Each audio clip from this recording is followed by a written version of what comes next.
All right, with regards to John's closing for his the driver, he was hitting it super solid. Still a little bit that weak left to right because he still needed to comprehend what exactly release was. He was doing a really good job in the beginning, but afterwards he started to go back to his old habits.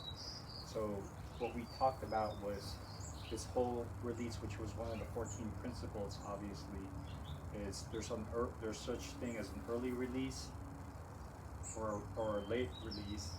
In his case, he was releasing a little bit too late, and so he wasn't connecting properly with the golf ball at the moment of impact, and therefore we kind of went over basically the at point of impact where his hand position needed to be.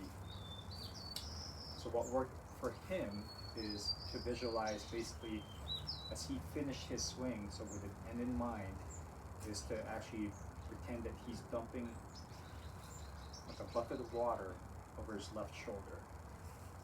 Okay, that allowed him to kind of turn over a little bit his wrist and provide that early release, vice a late release, which is this way, turning the bucket over to his right side instead of over his left shoulder.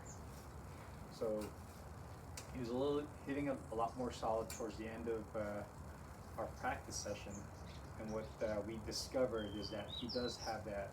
He can hit it pretty straight, and he was getting anywhere between 10 to 15 yards more in terms of distance. Incorporating that with lag from lesson number 1, he was able to connect even better and use now his technique properly of both lag and release, therefore giving him more distance, club head speed, and therefore ball head speed.